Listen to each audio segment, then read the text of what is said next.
According to my next guest, we are living in the post-truth era, which means authenticity is going to be super important for healthcare marketers.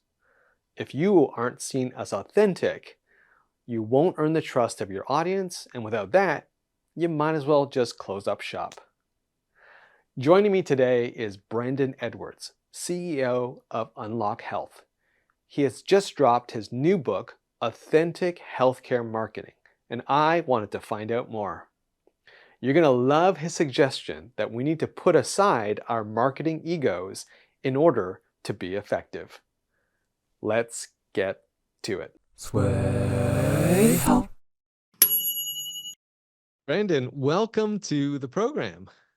Yeah, thanks for having me, Colin. Appreciate it. I appreciate you being here. Actually, really appreciate we're doing this on Zoom, because when we do this in person, I think I have to do those tricks with the camera that makes me seem a little taller than I am, because I'd be looking up at you doing this interview. I don't know. I don't know about that, but as I've gotten older, I slouch a lot more too. So that's not good. Well, I'm really excited to have you on the program because congratulations, you have a new book out, We do. Authentic Healthcare Marketing. We do. Yeah. In fact, I was sharing with some people earlier. This is the first book that I've actually written. I've contributed to several others, but I feel like there's an actual thing, right? So I've like been carrying this thing around with me. I'm like that person. Like after you have your first child, all you want to do is tell everybody how amazing your baby is, and it's been fun. Frankly, it was fun to write, and I think there's so much of us have things in our head that we want to get out, but it's hard to get the sort of the structure of it and to have a really fine point on it. And we can only hope that it's useful for the audiences we wrote it for. I think every author is entitled to walk around with copies of their book. I mean, if you've got a book, you should flaunt it, and you give it away and and tell people you have one. I totally hear you. Exactly. Well, let's start there, because I have to ask this question. Like, with all the acquisitions that Unlock has been doing, all the clients that Unlock has been signing, how did you find the time to actually write this book? Well, I mean, first, as you know, like we've gone from startup to a pretty sizable company in a pretty short period of time, right? I think we started 2023 as a brand new company and finished 2023 with about $100 million in revenue, which makes us the largest marketing agency for healthcare providers. But to be fair, the last acquisition that we did was at the end of 2023, and so we spent 2024 integrating into a single brand, single set of workflows, single team structure, all the things that we think are necessary to ultimately deliver value to our clients. I am substantially less useful to many of those integration processes from an operations standpoint, right? I mean, CEOs are about vision and strategy and long term and team construction, and I really think ultimately the best organizations, not just agencies, but the best organizations have a really strong point of view. They have a strong point of view on their industry. They have a strong point of view on the kind of work that they do. And I think often a strong point of view on society as well. And so, I hope this book captures that. It honestly wasn't as time consuming as I thought it was going to be. I kind of went into this being very daunted. I think the last thing I wrote, that was more than a page was probably in college. So, having to go back and write long form and really be kind of cohesive with your thoughts. I would also be totally remiss if I didn't say there are a lot of really important contributors to this book. And, we note many of them at the end, but I did not do this by myself. I don't think anybody really does something like this by themselves, right? There is greatness in the agency of others, I think. Well, I mean, I'm impressed, because with the busy schedules that I know all of you have, and the way you guys service your clients, even as the CEO, to find the time to write a book from the heart is great, I think. So kudos to you. And I love the title. I mean, Authentic Healthcare Marketing. What a great title. Can you share with our audience how you define authentic healthcare marketing? Like, what is that?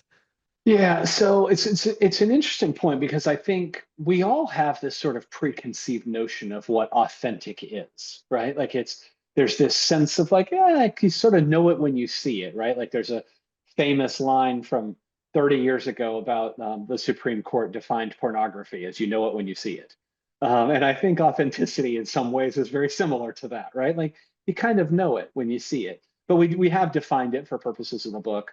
Authentic healthcare marketing is the process of communicating a healthcare brand's key messaging in a way that is rooted in mission, values, and strategy, but also helps the right audience connect with, believe in, and trust that message. So I actually don't think we have a hard time with key messaging that is tied to our mission, values, and strategy. Maybe sometimes strategy, but not mission and values. I think we have a really real challenge in helping the right audiences connect with, believe in, and trust those messaging, which really is I think kind of the centerpiece of the book, of the concept of the book. Now, you say the word audience, and I gotta ask you on this one, who is that audience in healthcare? Is it just patients? Is it internal people, external people, shareholders? Like, Yeah. how do you define audience? Yeah, it's going to be frustratingly broad, right? Because I think, I mean, as you know, we tend to talk about patients, and yet only about 1% of people in a community in any given year become patients of a hospital. More than that on the physician side and the outpatient side, obviously. But in terms of being admitted into a facility, it's a pretty small number of people compared to the broader population. Um, However, I think one, the business has changed, so those audiences have changed, right? I think mostly the days of people rejecting the word consumer are done, right? Like we talk to lots of consumers and a few patients, right? Because if we just think about how our business has changed over the years, when I think of audiences and we as a firm think of audiences, we really think very broadly, right? So I think internally, you think about employees and managers and directors and physicians and physician leadership and boards and donors and volunteers and lots of other audiences that are sort of either internal or a hybrid of internal and external. I think externally, you really do think about all audiences. So you definitely think about patients first, people seeking care. I would argue that a consumer who is not yet seeking care is just a future patient, right? In a lot of ways, if there's one moral certainty in life, it's that we're all going to need healthcare at some point in our lives. So we think about patients, we think about broader consumers, we think about their family members and the people that help to influence them, right? Still a very large percentage of people say that they choose a doctor or hospital based on recommendations from friends or family. Um, we think about employers and the brokers and benefits consultants that design health insurance plans for people that increasingly determine where and what you can get. We also think about elected officials and community leaders. And so I mean, we really think sort of broad spectrum. I think for purposes of this book, we've really focused in on those consumer audiences. So both patients as well as consumers that are future patients as well. And why is, for this particular audience that you just mentioned, why is being authentic so important for a healthcare organization to reach this audience? Yeah. So I think it's such a challenge of the moment, right? Because I think this term, the post-truth era, has been out there for about 20 years. Um, and I'll be honest, the first couple of times I heard it, I'm like, I just reject the idea that we're post-truth anything, right? Like I am kind of a big T truth guy, right? Like I believe there is such a thing as real truth. Not in everything, but in a lot of things that matter. I think that there is such a thing. A lot of people don't really believe that, and I think there's this sort of increasing notion that we have so few shared facts and shared truths as a society. I think that I would argue that being authentic isn't challenging by itself. It's something you have to constantly sort of check yourself on. I think being authentic in this era in a way that is equally effective with all people is the challenge. I think that we as healthcare marketers are generally very comfortable with people who make logical decisions based on facts and science and who are influenced by institutional brands, which all hospitals are inherently institutional brands, but also that listen to experts, which we call doctors in white coats, right? And we now know that about half the population just doesn't. They don't. They reject institutional credibility. They reject expert credibility, and they're much more likely to take action on, God help us, something they hear on TikTok, than they are something that they hear from something like a hospital. So I think it's actually authenticity is a challenge, but I don't think it's really the macro challenge. I think it's being authentic regardless of who you're talking to and in what channel you're talking to them. Um, and so being true to yourself, but still reaching them. That's the balance I think that's so hard. I'm totally with you there. It's very hard, right? It's very tempting for us in the healthcare industry not to jump up and down, yell and scream to say, but the science says this, and this is, we've got the proof of it. Um, that with because we see that as absolute, whereas for others it's not Yeah. an absolute. And so to your point, you can speak your truth and be truthful to yourself, and then I won't say hope for the best, but also in some way, yeah, you got to just rely on you being consistent, being out there, being authentic and real, that you will connect with a majority of the audience, and they will listen to you. Well, I mean, I think, look, at the end of the day, healthcare organizations' mission is not to serve those people that are logical and will listen to experts. Our mission is to serve people who have needs, right? Who need to be connected to care that's going to help them improve their lives. And if our marketing is not tuned to that, right, showing up in different ways, in different channels, with different spokespeople, with different messages, if we're not doing that, we're missing a huge chunk of people that we're called to serve.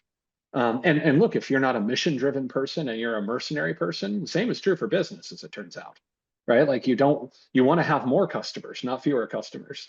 And I think, but I still think that trick is being authentic to yourself. Again, your mission, your vision, your strategy, your values. That's the trick is, can I show up in places that are uncomfortable?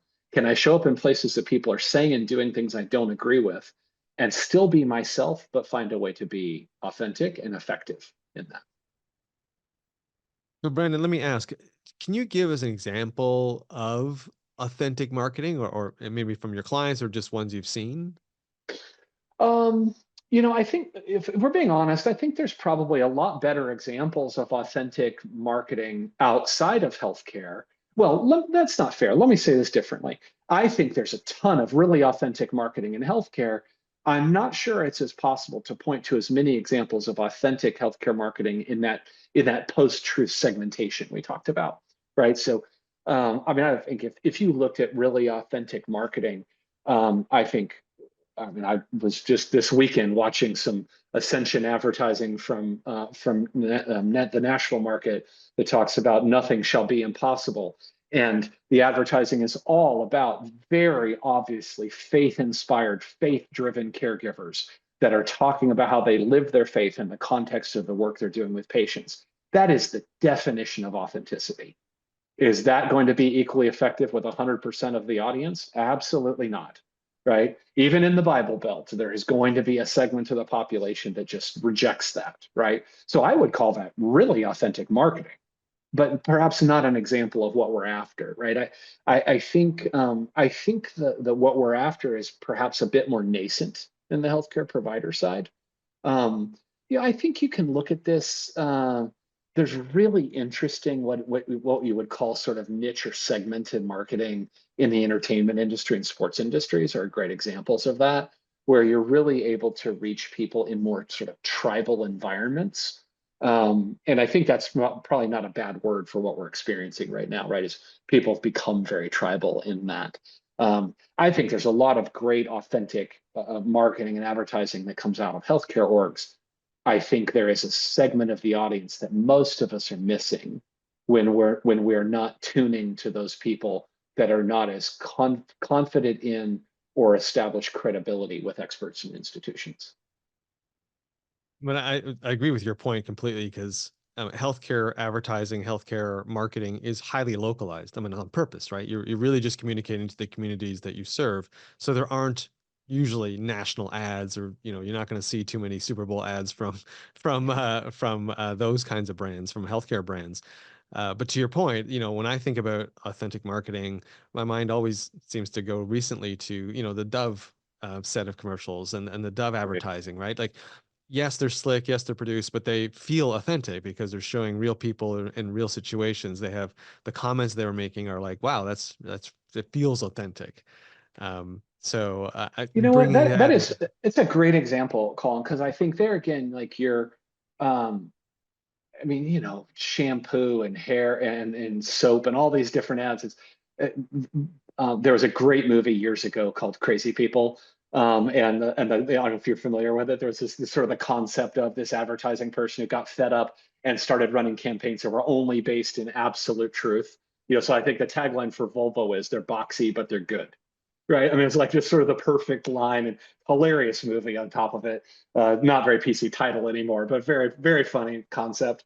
Um, and I thought about that. Like, we don't do much of that in healthcare. There's a couple examples we mentioned in the book. I am not a fan of United Healthcare. I don't think it's a big secret in terms of the impact on the healthcare system. But they ran some really clever and very funny advertising that was about sort of examining esoteric ways people get hurt and then what that looks like from a coding standpoint. And it sort of showed up as sort of halfway a joke, but it was really branding advertising for them. And it was authentic and it was still sort of funny, right? And like very relatable and approachable. I think what Dove has done is amazing, is because it really focuses on the uniqueness of people and their differences and meets them where they are and honors these sort of different standards of beauty and the ways we think about beauty. It's actually really elegant and kind of beautiful campaign in a lot of ways. Um, and again, I think there is really good work that's done on the healthcare side, but I think it's understanding that, like, man, we're going to have to show up in some places that are not super comfortable. We're going to have to be willing to leverage spokespeople that we probably aren't super comfortable with, and we're going to have to put out messages that at least acknowledge that people may not agree with us and may believe things that we don't necessarily agree with, but that should not keep them from getting the care that they need in that. Those are hard things to do, right? It's hard to say, I acknowledge that you think something that's totally different from what I know to be true, but I'm not going to try to change your mind. I'm just going to meet you where you are and hope that that establishes some credibility with me to help you navigate this system that we're in. well, let's be honest, right? As marketers, sometimes when we realize that's what you have to do, that goes against the grain. It goes against common knowledge, right? And so it's sometimes very hard to convince the other stakeholders to go, "Hey, guys, we need to go left," when the entire industry is basically saying you should go right. Um, but when you do it, it does resonate. You end up with a Dove-like campaign where it just stands out and it just feels very authentic. So Brandon, let me ask you this though, like what needs to be in place? What do people need to do in order to have authentic marketing thrive at their organization? Well, it's so, I mean, I think you hit on something really important, is that there has to really be a senior leadership commitment to this concept, right? So again, I don't think it's hard to walk into a CEO's office or a board meeting and say, we're only going to do marketing that's authentic to our mission, values, and strategy. And everyone's going to go, yeah, no duh, right? Like, of course we are. I think that's very different from saying, look, right now we are effectively addressing 50% of the population. In order to address this other 50, we have to be true to ourselves, but we also have to meet people where they are. What does that look like? And so I ask clients this a lot: is tell me what your presence is like in Truth Social or Blue Sky as opposed to just Meta, right? Or Facebook. Tell me what your presence is like in Substack and Reddit and these more alternative channels. Like, again, I'm not necessarily advocating for presence everywhere, because I do think that there are some areas that we might recognize as being pretty toxic, and I don't think that that's a healthy place to show up all the time. But also, it's like, do I want to take a white coat expert and put them into channels that may not afford the same credibility to those white, I'll give you a great example of it. Is I would look at mommy bloggers, right? So 20 years ago or 25 years ago, we would talk about mommy bloggers as these sort of alternative spokespeople that helped people get comfortable with subject matter, access content, not from experts in a medical sense, but from people that were trusted experts or influencers in their community, in their region, in their state, sometimes nationally, but it tended to be a bit more localized than that, right? What's the modern equivalent of that? right? If you're trying to reach a community that orients itself, for example, more toward MAGA or MAHA, are you using spokespeople that have credibility with those audience segments? If you're trying to reach people that are, uber progressive, are you touting spokespeople? Now, they might be a doctor or a nurse, but they might not be, right? And again, they may not say anything different from what you would have said anyway. It might be a little bit less sort of leaning on the clinical expertise and a little more kind of acknowledging where what people may think or believe. But that's, to me, that's sort of a way to think about that. Now, how do you get, executive leadership comfortable with that, boards comfortable with that? I think it's good because it has to be rooted in authenticity. It should be a little easier, but it also means that we're showing up in places where we're less able to control the conversation. We're joining the conversation as opposed to hosting it. That can feel awkward, I think, for some people.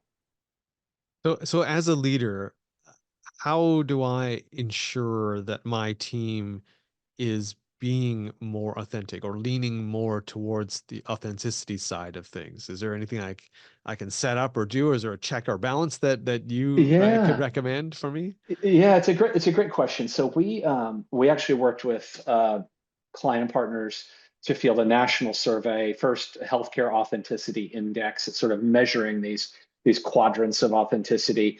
Incredibly grateful for Rob and Tony and the work that they are doing with us on this. And they're such great partners and so thoughtful about this as well. We've developed what we'll consider sort of these four key questions of authenticity. So one is, does it speak a human truth to our audience? Is it meaningful for our audience? Is it believable? And can our audience trust this? And I want to be very clear when we talk about meaningful, believable, and trust, it's not whether we can, it's whether the audience can. And that's really the difference, right? Like, obviously, meaningful and trustworthy has to stem from a place of being honest and truthful and factual in that, right?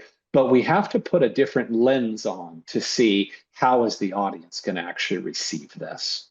And then we've developed a number of different tools, frankly, to bring this to life in work. So, like our commitment to the industry is to produce work that is rooted in authenticity, right? To demand for our clients that everything that we're doing is authentic and effective. And I think sometimes we as an industry have sacrificed the latter for the former. And I don't think that that's necessary to do. Because yes, despite everything we try to say, I mean, it does come down to KPIs at the end. And so being Right? clever, being authentic, being truthful and honest, all great things. But if it doesn't move the needle, then really have we done our job, right? Yeah, we can feel good that what we said was right. I mean, when you run your own business, you know this. It's like, do you want to be right or do you want to be poor? It's like sometimes you have to be willing to say, I'm sure I read this the right way, and I'm going to pivot. I'm going to do what's necessary to be effective in that. I'm not interested in winning the argument. I'm interested in getting people connected to care that they need. And sometimes that means like, hey, whatever gets you there, right? Whatever makes you comfortable doing what's best for you. I don't need you to do it for my reasons. I need you to do it for your reasons. I like how you put that. I really like how you put that. So Brandon, why was this in your mind the right time to release this book? I mean, when I first saw the title, I thought, oh my gosh, are we in danger of entering an era of inauthentic healthcare marketing? But the way I hearing you, I think I know the answer, but hearing you describe it, anyway, I'm interested in how you describe it. Like, why is this the right time? Yeah, I mean, look, I think we all recognize the hallmarks of this era in some basic way. And when I say this era, I'm really not talking about 20 years. I think that the term came into being and sort of started to get some traction. But I would say maybe the last 8 or 10 years much more strongly. And again, some people may hear that and think I'm making a political statement. I'm really not, right? Like I actually don't in general think that politicians, regardless of the level, sort of set societal tone. I think they reflect societal tone in a lot of ways. And I was thinking about this the other day because when my kids were coming up, I remember we used to have these dinner table conversations and we used to call it arguing about facts, right? I think this and I think that's like, well, we're all holding little computers in our hand. Why don't we look it up and see what the answer is? And I think that Colin, for me, the challenge now is we don't even agree on what facts are by and large as a society, right? What I consider to be a fact is all about what is set by and reinforced by my self-identified peer group. And that may come from a lot of different segments. I hear people say things that I'm like, what I want to say is, that's not true, right? Like even at all. But you're not only do you think it's true, you adamantly believe it and reject any facts to the contrary. So I think there's this moment that we're in where we focus so much on, is it digital, is it traditional, what are we doing in patient acquisition, how are we building brands? All these things are incredibly important. I think what we're missing is this idea that unless we're willing to meet people where they are in an increasingly fragmented environment, there's just a bunch of people we're missing. And they're people that need healthcare and that need access to healthcare. And I don't think anybody would advocate for that, right? I don't think anyone would think, if you think the wrong things, you don't deserve to get care. It's like, good God, of course not, right? Like no one really thinks that. And yet I think that's the practical effect of our impact of our actions if we don't pivot in what we're doing. Yeah, and I think to your point, uh, there's terms for it, where fake news, inauthentic marketing. Like you, I don't think politicians created that, right? No, no. Independent of who sits in what office, we're headed for a day where you can't believe the video you see, right? Yeah. Like, think about that for a minute, right? Like, for almost 80 years, we've been relying on photography and video as being a source of truth, right? That it was almost irrefutable. But now it's almost at the point where it's the other way around. It's like, I can't believe anything I see because it's so easy to fake. So that has nothing to do with politics and everything to do with technology. And we saw the negative impact of the completely AI generated Coca-Cola commercial, right? And how people looked at Yeah. that and go, that is totally inauthentic. Yeah. So to your point, like, we are in an era where, even if you don't intend to, you can be seen as missing the mark and not really connecting with your audience just by using tools, let alone the message. So look, I think AI, this is definitely not a book about AI, nor a session about AI. Just to be clear, there's plenty of those available to anybody that wants them. I will say though that AI, there is a component to your very point here of AI in this overall concept, and that is that in all the trust research that you see out there right now, you see these sort of eroding trust marks in almost every industry sector, including healthcare providers. One of the things when you really scratch at the impact of is AI is not causing people to trust less because it's producing things that are inaccurate. That happens some, right? It happens some when you're not using AI.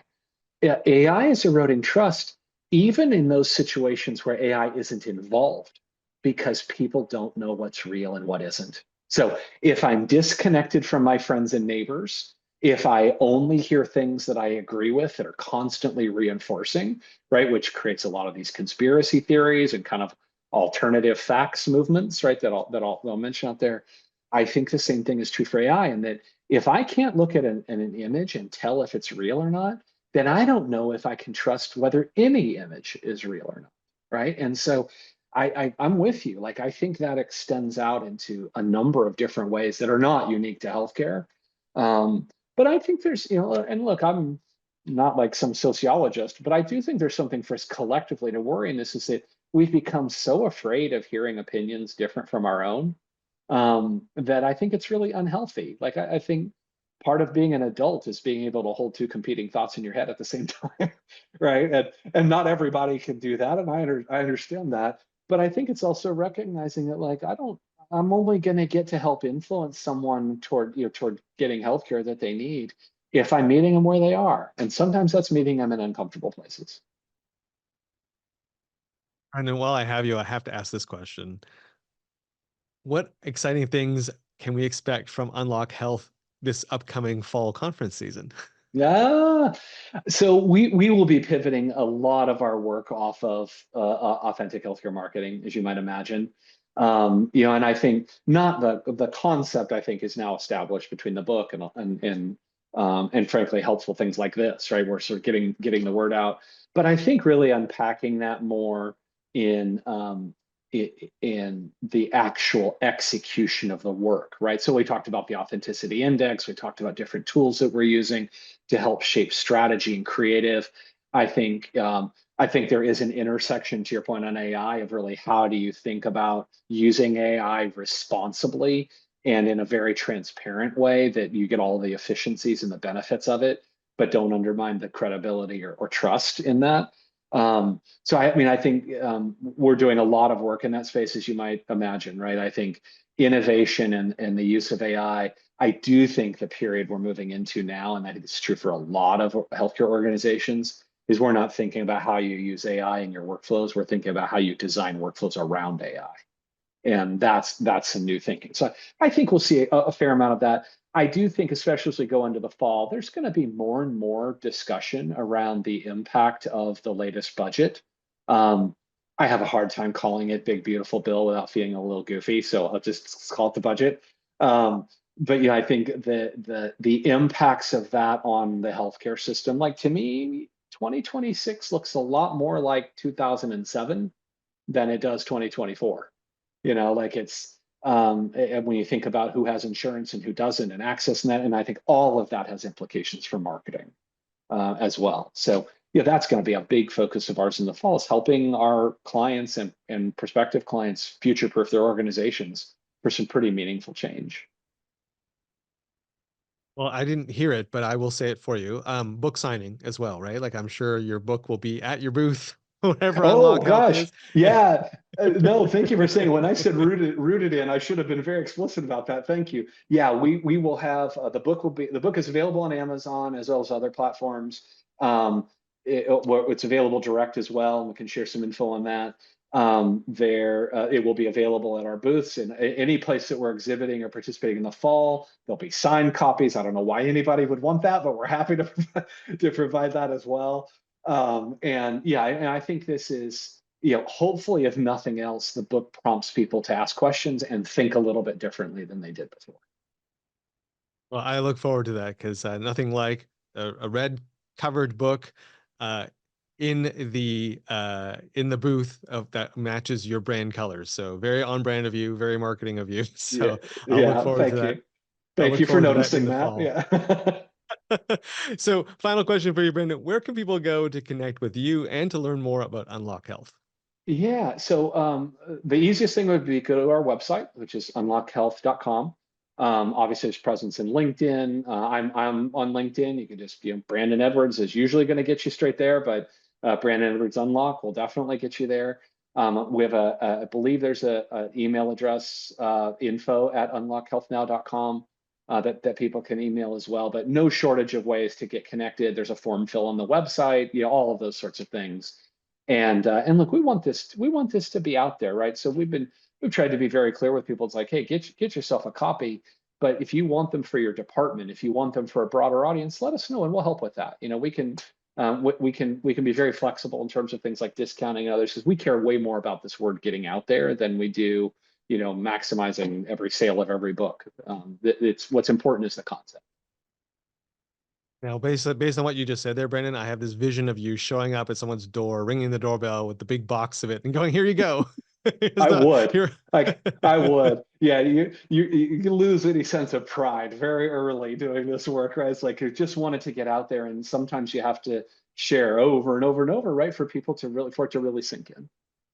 Yeah, I was thinking it's reverse. You're so proud of it that you want to make sure it's delivered in the right way, I, carefully to the person. I feel like you're spinning this way better than I am, so I know. I need you to answer these questions, not me to. But yes, I mean that we are very obviously very proud of the content. But I would also just say it's like I don't care how people get to it as long as they get to it. You're very pro, but what a great way to end today's conversation by coming full circle around, hey, it doesn't matter how, but we got to get people to care, Yeah. just like we got to get people to pick up your book, Brandon. Well, thank you so much for being on the program. Really appreciate everything you said to us today. All right. Thanks for having me. Wow, I really liked how Brandon talked about the value of being authentic and how we're going to have to get better at connecting with patients where they are and being much more thoughtful about how the message is being delivered and by who. Having a smiling person in a white lab coat talking about the risks of not getting care may not be the best option going forward. Be sure to go to the Unlock Health booth or to Amazon to pick up your copy of Brandon's book. I'm Colin Hung. Thanks for watching, and I'll catch you on the next episode.